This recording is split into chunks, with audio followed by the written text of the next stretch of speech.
আমাকে ডাক্তারের দরকার নাই, ছাত্র দরকার নেই। আগে যেরকম আসলে ওরকম থাকলেই ভালো। আবার আমরা খুশি। আবার আবার এই সরকার দরকার, হাসিনা সরকার আবার দরকার। হ্যাঁ, আবার আসুক, জনগণ আবার চায়, শুধু আমি না, সারা বাংলাদেশের লোক চায়। কারণ কি আপনি শেখ হাসিনার বিচার চান? আমি ভাই ওনাকেই চাইতেছি। যে দল চলে গেছে আমার মনটা ওই দল আসলে ভালো থাকবো। বাংলাদেশ আওয়ামী লীগ। বাংলাদেশে কোন দল ক্ষমতা আসলে বাংলাদেশের মানুষ একটি দুর্নীতি ও চাঁদামুক্ত দেশ পাবে? আমার মতামত তো আগেরটাই মনে হয় ভালো ছিল। আওয়ামী লীগ ভালো ছিল।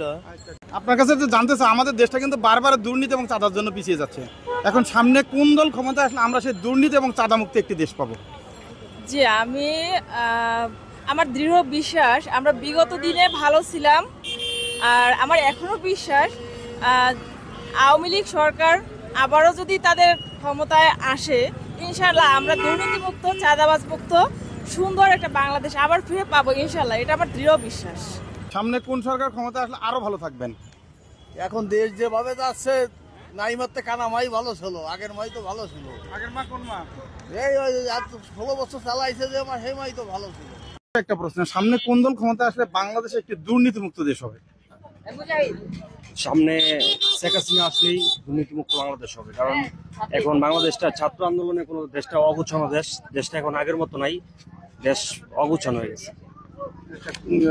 সাধারণ মানুষের আর কি এটা বলতেছিলাম। প্রিয় দর্শক শুনলেন, আসসালামু আলাইকুম। আপনি কেমন আছেন? জি আলহামদুলিল্লাহ ভালো। সামনে কোন দল ক্ষমতা দেখতেছেন? আওয়ামী লীগ। আওয়ামী লীগ। আপনি? আওয়ামী লীগ আসলেই ভালো হয়। আওয়ামী লীগের ভালো দিক বলেন তো দুই একটা। আচ্ছা, বর্তমান দেশে যা দেখতেছেন, দেশে ভালো পরিস্থিতি আছে। আওয়ামী লীগের আমলে কি এর থেকে ভালো ছিল? বেশি ভালো ছিল। আচ্ছা, গত 3 মাস যাবত যা দেখতেছেন, এইগুলো কি আছে, ভালো আছে?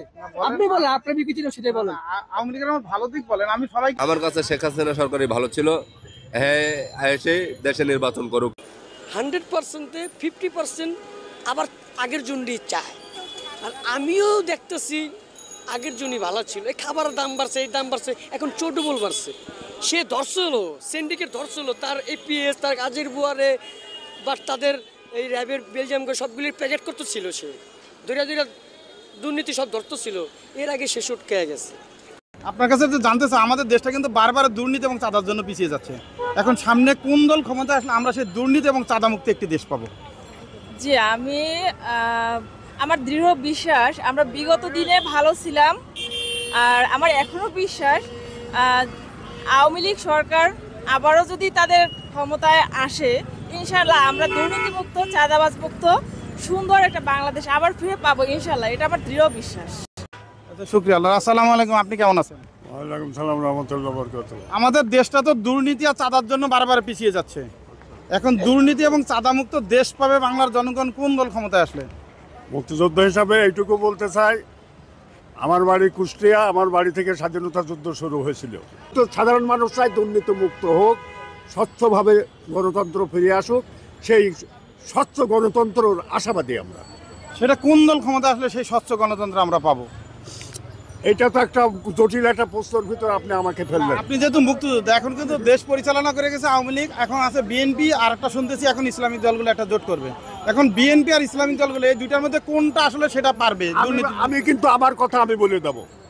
৭১-এ যারা বিরোধিতা করছে তারা এখন প্রধান, ৭১-এ যারা বিরোধিতা করছে, জামাত কর যত কিছুই বলেন, তাদেরও ক্ষমা প্রার্থনা করে রাজনীতিতে আসতে হইব।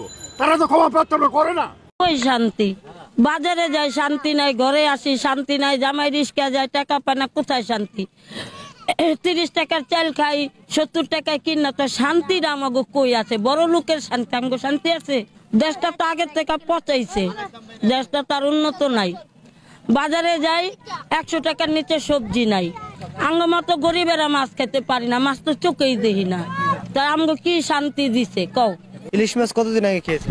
ইলিশ মাছ তো এই বছর চোখেই দেখি নাই। মাছে ভাতে বাঙালি হইলাম কোথাতে? আমরা আগে ছিলাম, এখন নাই। এখন আলু ভর্তায় ডাইলে বাঙালি, মাছ তো চোখে দেখি না। বাবা সত্য কথা বলছি, কোনো মিথ্যা কথা বলি নাই। আচ্ছা, গরিবের এখন জাতীয় মাছ কোনটা? ইলিশ। বড় লোকের ফ্রিজে ঢুকে, আমাকে আমাকে পেটে ঢুকতে পারে না বাবা। সপ্তাহে একদিন খাই, বছরে খাইতে পারি না। মদিরে দেয়, বড় লোকে নেয়, তা আমরা পামু কোথার থেকে? আমরা গুড়া পোনা মাছও খাইতে পারি না। আগে খুব সস্তায় খাইতাম, মানে আমরা তো না খাই মরতে হইব।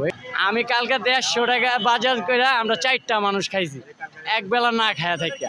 এমন ট্রাফিকের বালতিও দাম দেয় না, সার্জেন্টও বালতিও দাম দেয় না। কেলিকেটা না আগে ওকে বাসি ফুট দিলেই গাড়ি থাইমে যেত, অনগরে চুটকিটা গাড়ি জায়গা।